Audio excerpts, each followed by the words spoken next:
ይለምናል ብሎ ይሰጥምላል ይለምናል። ስለዚህ እግዚአብሔር ሰዎች ከዛሬ ጀምሮ ከምትችሉት ለየትኛው አጥቢያ ቤተክርስቲያን አሁን ተመልከቱ፣ ክብረ በዓል ይመጣል። ሚካኤል ይሆናል፣ ገብርኤል ይሆናል፣ ጊዮርጊስ እመቤታችን ማርያም ትሆናል። እዚያ ስንሄድ በዓመት አንድ ጊዜ እንኳን አድርሶን ልንማር ስንሄድ በቤት ህንፃ ልንሰራ ነው በሉ እጃችሁን ዘርጉበት። አይሰለቻችሁም? እንቅጯን ተናገሩ። እንደ ሁልጊዜ ልመናል እንደው ዛሬስ ክርስቲያን መሆን ሰለቸኝ ብላችሁ አታውቁም? መፍትሄው ምንድን ነው ስትሉ አስራት ማውጣት። እስኪ አስራት ማውጣት ነው። በዓመት አንድ ጊዜ መጥተን እግዚአብሔርን መስማት ሲገባል ብር ሰምተን እንሄዳለን። ሳንማር ለታቦት ሰግደን መልስ ሲገባል ተማረን ተሰልችተን በረከት ይዘን ይሄ የሆነው ምንድን ነው? አስራት በኩራት ባለመውጣታችን ከአስር አንድ። ለዚህ ነው የሚገባን ለእግዚአብሔር ባለመስጠታችን ገንዘባችንም በቀዳዳ ከረጢት እንደተቋጠረ አሸዋ ነው አይደል የተባለው? በላይ ይገባል በታች ይፈሳል። የመንግስት ሰራተኛው ወሩን ከአራት ይከፍለዋል ይባላል። እውነት ይሁን ሐሰት እናንተ ክፈሉ ንገሩ። የሰማችሁ ነው? እሺ በጣም ጥሩ። የመጀመሪያው ደሞዝ የተቀበለበት ሳምንተ ፍስሐ ይባላል። ገንዘብ በደንብ ስለሚቀበልበት። ሁለተኛው ሳምንተ ኦዲት ይባላል። ለካፌ እኔ ያልከፍላለሁ ለኪራይ እኔ ያልከፍላለሁ የሚልበት። ሶስተኛው ምን ይባላል? ሳምንተ ፍዳ ይባላል። ምክንያቱም አልቋል፣ የፊተኛውም አልደረሰም፣ የኋለኛውም አልቋል። አራተኛው ሳምንተ ተስፋ ይባላል። ለደሞዝ ሳምንት ይመጣል እያለ የሚበደርበት ጊዜ ስለሆነ ማለት ሳምንተ ተስፋ። ይህንን ሁሉ ችግር ያመጣው ምንድን ነው? አስራት በኩራት አለማውጣታችን። ከቃሉ ጋር ናቸው። አስራት አለማውጣት እንዲህ ያለ ድሃ ያደርጋል። እንዳንበረክት እኔ እግዚአብሔር ያየኛል፣ እናንተ የኔ ልቤን ማታዩት እግዚአብሔር ያየኛል። እናንተ ወይም እዚህ ያሉት የቤተክርስቲያን አባቶች እንዲወድ ብዬ ምንም እንደማናገር መድኃኒዓለም ያውቃል። እየጠፋን ነው። አሁን ለቤተ ክርስቲያን ህንፃ እንዲሰራ የካህናት ደሞዝ እንዲጨመር እንደዚህ አይደለም ብቻ አይደለም የምናገረው። እኛ ራሳችን የነፍሳችን እንኳን ብንተው በረከት እንድናገኝ ለእግዚአብሔር አስራታችን እንውጣ። ጫማም የሚሰፋ ይሁን ሹፌርም ይሁን ማንኛውም ሰው ቢሆን በቀን 10 ብር ካገኘ አንዷ ብር የእግዚአብሔር ነው። ያችን እንስጥ፣ አበርክተን እንቀበላለን። እሺ ሁላችሁም እሺ በሉ። እግዚአብሔር እሺ ይበላችሁ። እናንተ እሺ እንዳላችሁ እግዚአብሔር እሺ ብሎ ጸሎታችሁን ይስማችሁ። ከቃሉ ጋር ናችሁ? እግዚአብሔር ከሁላችን ጋር ይሁን። እስኪ አንድ ሀሳብ ልንገራችሁ። ካህን ሀብታም ይሁን ድሃ? አቤት ግን ቆይ ካህን ሀብታም ይሁን ድሃ? ግን እናንተ አትቆጡ። ይኸው ዛሬ በእኛ ገንዘብ ሽቱ ሲረጩበት፣ ካባ ሲቀያይሩበት፣ ደስ ሲሰሩበት አትሉም? ለምን እውነቷን አትናገሩ ትላላችሁ እኮ እውነቱ ማለት ነው። መነኩሴ ራሱ አስጠልታችሁ የለም አስጠል። አንድ ሰውዬ ወደ ሆነ ቦታ እየሄድኩኝ መኪና ውስጥ አብረን ተሳፍረን በጎኔ ቁጭ ብሎ በስልክ ነው የሚሳደብ። ቆይ አገኘሃለሁ ዋጋ እንሰጣለን። ስልኩን ሲዘጋው ተው እናቴ ሰው አትሳደብ አለ። ንዶት አለቀ።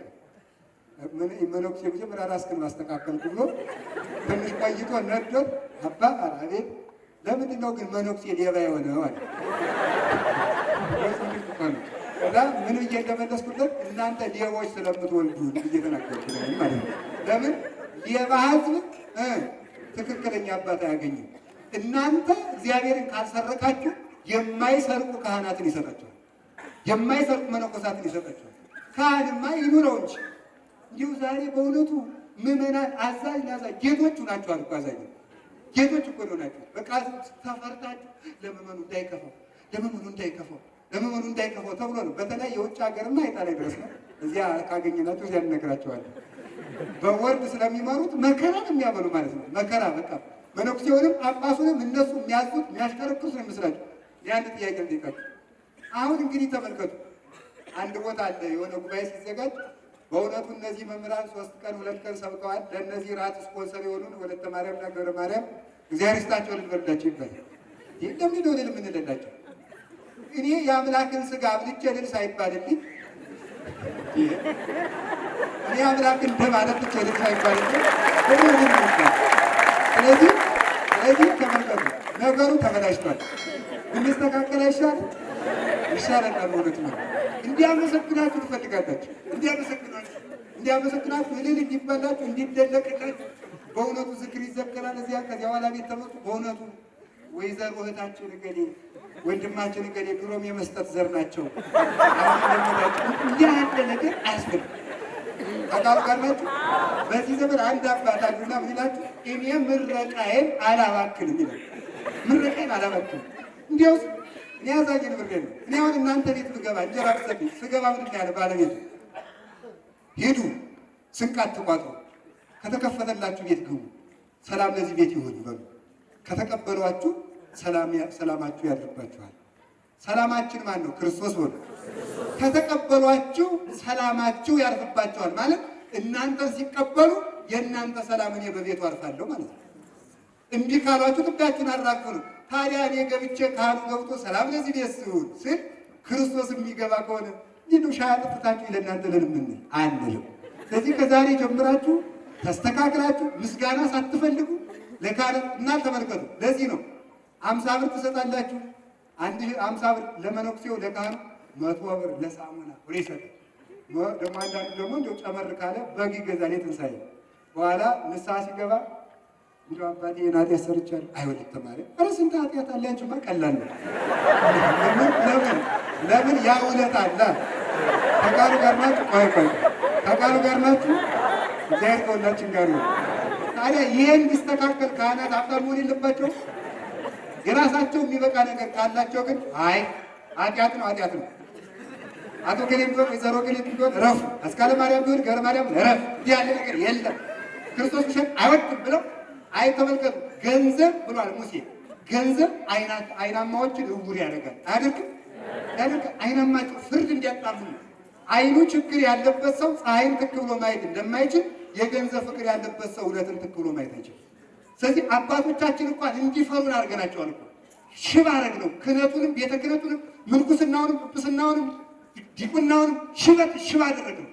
ጨመር አድርገው ሲመጡ ጨመር ያለ አድርጋ የምትሰጥ ስትመጣ ጸበሉም ጨመር ብሎ እንዲሰጣት እንዲደረግ የምታረጉን እናንተ እኮ ናችሁ። እናንተው አብልታችሁ እናንተው ታማላችሁ። አይጣል አይደርስ እኮ ነው ማምላክ። የከተማ ሰው አስቸጋሪ ነው። አውቄ ነው ወዳችኋለሁ ማለት ከቃሉ ጋር ናችሁ። እግዚአብሔር ከሁላችን ጋር። አሁን የከተማ ሰው ሽቱ ገዝቶ ለመነኩሴ ይሰጣል። ቋንጣ ቀጥቅጦ በአገልግል ይዞ ለገዳም መነኮሳት ያቀብላል። ከዚያ በኋላ ተመልከቱ። እኛ መነኩሴ አባ አቤት ለዚህ ነገር እንፈልገዋለን። ከዚያ አባ ገሌ የሚባል አባት አውቅ ነበር ልደውልላችሁ የኔ ሰው ናቸው አሁን ላስመጣችሁ ይላል። እዚያ በኋላ ጌታቸው መሆን ይጀምራል። የእኛ ሰው ጌታ መሆን ይጀምራል። እንዲህ አብልጦ እንዲህ አጠጥቶ ሽቱ ብታስለምዱን እናንተ፣ ውስኪ የሚባል መጠጥ ብታስለምዱን እናንተ፣ ስጋ ብታስለምዱን እናንተ፣ ብትሰድቡንም እናንተ፣ ሌላ ማን ይሰድበናል? ስለዚህ የእግዚአብሔር ሰዎች እንከባበር ይላል ዘመኑ ሰው። ስለዚህ ከቃሉ ጋር ናችሁ። መፍትሄው ምንድን ነው ስትሉ አስራት ማውጣት። እስኪ አስራት ማውጣት ነው። አስራታችሁን አውጣችሁ ቀዳሚያቱን አውጣችሁ በኩራቱን ሰጥታችሁ የሚሰርቅ ካህን ካለ ለቀም። አይ እኔ ቄስ ነኝ እኔ አባ ነኝ አይ የሚባል ጉድ የለም። ሰይጣን ማለቃ ነበር። ዝም በል እኔ እንዲህ ነኝ እኔ እንዲህ የሚባል ጉድ የለም። አስራትን አውጥቶ ያንን አድርጎ መንቀፍ ይገባል። እውነት ለመናገር ግን ካህናትን መስደብ ሲኦል እንደሚወረውር ማወቅ ይጠበቅ። እንደው አዛኝ እኔ ካስረው እንኳን አይደለም። ለምን መሰላችሁ? እኛ ክርስቶስን ለመለመን ንስሐ ብንገባ ስጋህን በልቻለሁ ደምን ጠጥቻለሁ ብለን ነው። ካህኑ ንስሐ ቢገባ ግን ስጋህን ፈትቻለሁ ደምህን ቀድቻለሁ ብሎ ነው። ልዩነት አለ በእውነቱ እግዚአብሔር ባወቀ ማለት ነው። ያን የመንግስተ ሰማያት መክፈቻ ቁልፍ የያዘ 10 ጣቶቹ በመለኮት ደም የሚታለሉ ይህንን ካህን አምላክ ሱራፌል ኪሩቤል ሊነኩት የማይችሉትን የሚዳስሰውን እሱን ኃጢአት ሲሰራ እንኳን ብናገኘው ዘወር ብለን የመንቀፍ ስልጣን የለንም። ህዝብ የሚጠፋው ክህነትን በመንቀፍ ነው። ክህነትን የሚነቅፍ ጳጳሳትን የሚነቅፍ አባት ሰድቦ የሚጸድቅ የለም። ድክመት ካለ እኛ እንደምንሰራው ይሰራሉ፣ እኛ እንደምንስተናከል ይስተናከላሉ። እነሱም ስጋ ለብሰዋል ብሎ በጎ ሕሊና ይኖረን። ግን ሃይማኖትን ከጋለ ግን ርኅራኄ የለም፣ በክርስቶስ ድርድር የለም። ቅዱስ ዲዮስቆሮስ ሊሆን መጣና አንተ አለው ተመልከቱ፣ እኔ የምልህን ሃይማኖት ስማኝ። አልሰማም። አውግዤሃለሁ አለ። እኔም አውግዤሃለሁ። ኧረ ተው እኔ እኮ አለቃ ነኝ አለው። ሰይጣንም አለቃ ነበር። አለቃ የምትሆነው ሃይማኖትህን ከጠበቅክ ነው ብሎታል። ሃይማኖቱን ከካደ ሰው ክብር አይሰጠውም። የሰውነት ክብር እንሰጠዋለን እንጂ የሰውነት ክብር እንሰጠዋለን እንጂ አባትነት ክብር የለውም። ሃይማኖቱን ጠብቆ በስጋው ቢበላ ቢጠጣ ግን በሰው ፈጽሞ መፍረድ አይገባም። አላችሁ የላችሁ? በዚህ በጎንደር በኩል አቡን አባ አጋቶን የሚባሉ ጨርሻለሁ። አሁን አባ አጋቶን የሚባሉ አባት ነበሩና 5 ቁና ባቄላ ነው የሚበሉት በቀን። 5 ስንት ነው? 5 ቁና ነው የሚበሉት በቀን ደግሞ 500 ነው የሚሰግዱት። ከዚህ አንድ ጓደኛቸው ባይታዊ ደግሞ አንተ 500 በልተህ 5 ቁና በልተህ የሰገድከው ስግደት ይቅርበል እግዚአብሔር ምን ይሆንከን እንደው በልቀንሳል ምን አደርጋለሁ ብለው 2 ቁና ብቻ በሉ። 2 ቁና ብቻ በልተው ከዚያ በኋላ ተመልከቱ ሊሰግዱ ቢሉ 200 እንደሰገዱ አቆሙ። አቃታቸው። ጌታዬ ምንድነው እባክህ ጉልበቴን ስጠኝ ላገልግልህ። ዝም ብለህ የሰጠውን እየበላህ ስራ ዝም ብለህ 500 እንድትበላ 5 ቁና እንድትበላ ፈቅጄልሃለሁ። ዝም ብለህ ስግደትህን አታቋርጥብኝ። ከዚያ በኋላ ያኛውን ሄዶ እግዚአብሔር በራስህ ጸጋ ኑር፣ በሰው ኃጢአት አይፈረድብህም። አንተ ምን አገባህ? አንተ የሚበላውን ነው እንጂ ለእኔ የሚሰራውን አታይም። ቀን 5 ቁና ሲበላ ታየዋለህ። ሌሊት ለእኔ ምን እንደሚያደርግ አታውቅምን? አርፈህ ቁጭ በል አለ። ሌሊት ይቅርታ ሊጠይቅ ሲሄድ ያኛውም እግዚአብሔር ብላ ቢለኝስ ወንድሜ ካልፈቀደኝ እግዚአብሔርን በወደው ደግሞ የወንድም ፍቅር ይቀርብኛል ላስፈቅድ ብለው ሲሄዱ፣ ያኛው ደግሞ እግዚአብሔር የሰጠው ጸጋ ምን አገባኝ ብለው ሲመጡ ተገናኙ። ጻድቃን ሳይቃጠሉ ይገናኛሉ የሚለው ተፈጸመ ይላሉ ሊቃውንት።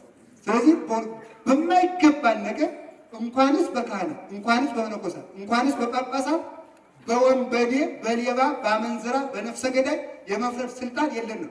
እንዲያውም ዜናው ላይ የሚሉት አባቶች ምንድን ነው የሚሉት? የሚፈርድ ሰው የክርስቶስን የመፍረድ ስልጣን የቀማ ነውና እሱ ጣዖት ነው ይላል። በማንም ሰው ይፈርድ። አረጋዊ መንፈሳዊ ደግሞ ለመረከብ ከፈያታዊ ወዘማዊ በል በአይቴ አምር ለማይቀድመን በወይ አውስተ ገነት ከፈያታዊ ዘየማን። አንተ ሞኝ ወንበዴም ብታይ ሌባም ብታይ ነፍሰ ገዳይም ብታይ ዘራፍም ብታይ ሰካራም ብታይ ይሄ ሰውዬ እኔን ቀድሞኝ ገነት እንደ ፈያታዊ ዘማን ይገባለሁ ምን አውቃለሁ እያልክ ለፍ። ስለዚህ ከዛሬ ጀምሮ ንጹሐን ካህናት፣ ንጹሐን መነኮሳት፣ ንጹሐን ጳጳሳት እንዲኖሩ አስራታችን እናውጣ። ስለ 2 ነገር፣ አንደኛ ቤተክርስቲያኒቱን ለመጠበቅ፣ ሁለተኛ ከእግዚአብሔር ጋር ወዳጅ ለመሆን። ስጋውን ለሰጠ ደሙን ለሰጠ አባት ላም ይነሳል፣ ልጅ አጓት ይነሳል ይባላል። አባት ላም ይሰጣል፣ ልጅ አጓት ይነሳል። ስጋውን ለሰጠ ደሙን ለሰጠ እግዚአብሔር ከ10 አንድ መሰጠት መነፈቅ አይገባው። እግዚአብሔርን ቀምተናል፣ የቀማነውን እንመልስ። ይትሌቃ ሀጥ ወይፈቲ መዝሙር 36 ላይ ያለ ነው። ቁጥር 22 ላይ የመጨረሻ ሴናት ኃጢአተኛ በሉ ተበድሮ አይከፍልም በሉ። ኃጢአተኛ ተበድሮ አይከፍልም። ሶስተኛ ኃጢአተኛ ተበድሮ አይከፍልም። ጻድቅ ግን ይራራል ይሰጣል። ከዚህ አባቶች ይገለብጡታል ሲተረጉሙ። ይሄን ዳዊቱ እንደዚህ ነው የሚለው ሲተረጉሙ፣ ይሰጣል ይራራል ይላል። ይሰጣል ይራራል። ኃጢአተኛ ተበድሮ አይከፍልም። ከእኛን ጀምር አይሻልም? ኃጢአተኛ መነኩሴ ምንኩስናን ከእግዚአብሔር ተበድሮ ጽድቅን ለእግዚአብሔር አይመልስለትም። አንድ እኮ ነው ተዋት መንኩስ እኔን አገልግል ተውኔን ጡረይ ብትለው እናቱ ኧረ ለዚህ ቀር ያለም ብሎ መነኮሰ። ጎበዝ 10ኛ ክፍል ማትሪክ ሲቀርባችሁ እየሮጣችሁ መመንኮሳችሁ ማቆም አለባችሁ። አዛኘን ከልቤ ነው። ዓለም ስትንቀው የመነኮሰ ሰው ዓለም ስታከብረው ምንኩስናውን ይጥለዋል።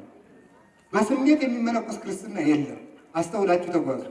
መነኮሰ የምንኩስና ስራ ሳይሰራ ሞተ፣ ሲኦል ገባ። እናቱም ኃጢአተኛ ነበረች፣ ሲኦል ገባች። እናቱ ምን እንዳለችው ታውቃለችሁ? አንተንም ከዚህ አመጡ ሆይ እኔን ሳትጦረኝ ጥለኸኝ የሄድክ እኮ ከዚህ ለመውጣት ነበር። ከዚህ መግባት ላይ ቀርማ እናትህን ብታገለግል ቢያንስ እናቱን አገልግሏት ተብሎ ትጸድቅ ነበር ብለዋለች።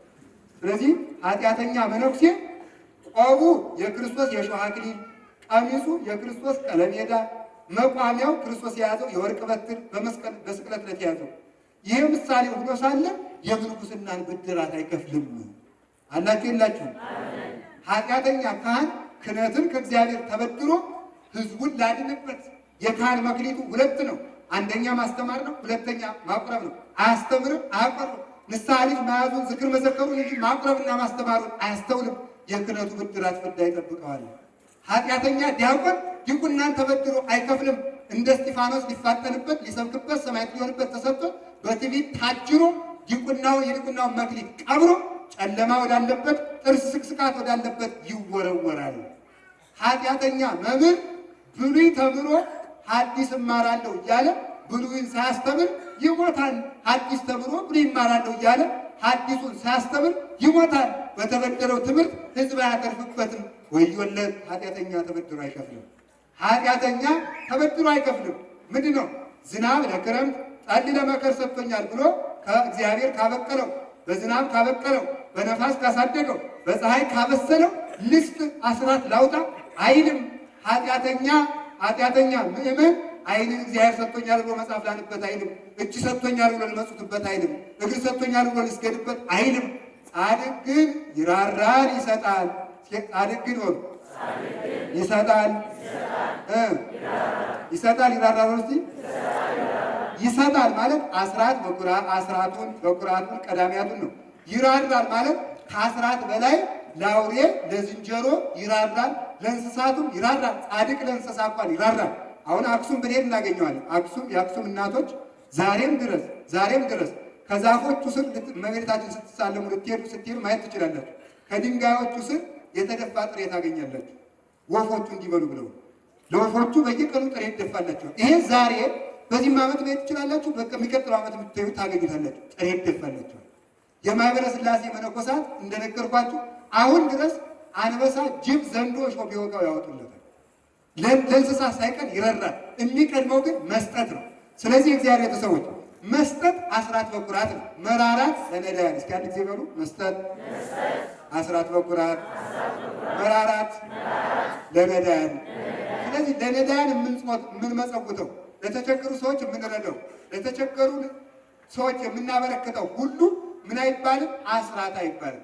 አስራት የሚባለው ከ10 አንድ ለቤተ ክርስቲያን የምናበረክተው አስራት ይባላል።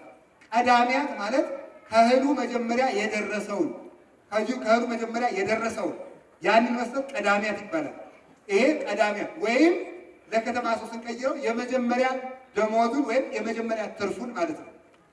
በኩራት ማለት የመጀመሪያ ከብት ካለ ከብት የሚያዋልድ የመጀመሪያውን ከብት ለእግዚአብሔር መስጠት፣ የመጀመሪያ ልጅ ለክህነት ለምንኩስና ለእግዚአብሔር መስጠት በኩራት ይባላል። ቀዳሚያት የመጀመሪያ ደሞዝ ነው። አስራት ከ10 አንድ ነው። እነዚህን ሰጠን ከእግዚአብሔር ጋር ብንወዳጅ የበረከተው ጤና ይሁን የበላነው ጤና ይሁንና ቅዱስ ዳዊት ምን አለ? ዋጥፋ ሁሉ ኃይለት የእህሉን ኃይል አጠፋው ይላል። የእህሉን ኃይል እግዚአብሔር ሲጣላ የእህል ኃይል ያጠፋል። እንዲሁ ግን አሁን እኮ ዛሬ ተውዳ ገብቷል እኮ አይጣፍጠው ቢበላው ቢቀያየው አይጣፍጠው። የእህል ኃይል ሲጠፋ እህሉ ራሱ በሽታ ይሆናል። ስለዚህ ይህን እንዳይሆን እግዚአብሔር በበረከት እንዲጎበኝን ያለንን ሰጥተን ከእግዚአብሔር ጋር እንወዳጅ። አንድ ሀሳብ እናንተ ለቤተ ክርስቲያን ሰጣችሁ። ለቤተ ክርስቲያን ከሰጣችሁት ለካህናት ደሞዝ ተሰጠ። ካህናቱ የበሉት የማን ነው? ተናገሩ። አቤት የእግዚአብሔር ነው። አሁን ይህን ካባ እናንተ ነው የገዛችሁት ማለት ቤተ ክርስቲያን ያገኘሁትን ያለ ግን ምን አላለ? ግን ይሄ ማን ነው? የእግዚአብሔር ወል እንጂ በብሉይ ኪዳን ህዝቡ መሬት ሲካፈሉ ካህናት አልተካፈሉ። ያልተካፈሉባት ምክንያት ምንድን ነው? ርስታችን እግዚአብሔር ነው ማለታቸው። ርስታችን እግዚአብሔር ነው። ህዝቡ ለእግዚአብሔር ይሰጣል፣ ካህናት የእግዚአብሔር ይበላሉ። ስለዚህ የሚበሉት የህዝቡን ሳይሆን የእግዚአብሔር ነው። ለምን? ለእግዚአብሔር ከተሰጠ በኋላ የእግዚአብሔር ነውና። ስለዚህ እግዚአብሔር ሰዎች በሃይማኖታችን ጽድቅ እንድንሰራበት ጊዜያችን ተጠቅመን የሰማይ ቤት እንድንሰራ አካላችን ለማይረባ ነገር ሳናውል አንስተን ጠብቀን ለእግዚአብሔር እንድናስረክብ አስራታችን በኩራታችን ቀዳሚያቱን አውጥተን ለእግዚአብሔር እንድንባረክ በረከተ ሥጋ በረከተ ነፍስ እንድናገኝ አመፀኛው ገንዘባችን ወዳጅና ብጅበት ያስተማረን የመከረን የአባቶቻችን አምላክ ቅዱስ እግዚአብሔር ክብር ምስጋና ይግባው። ስብሐት ለእግዚአብሔር። ለቃል መታዘዝ ዘነጋ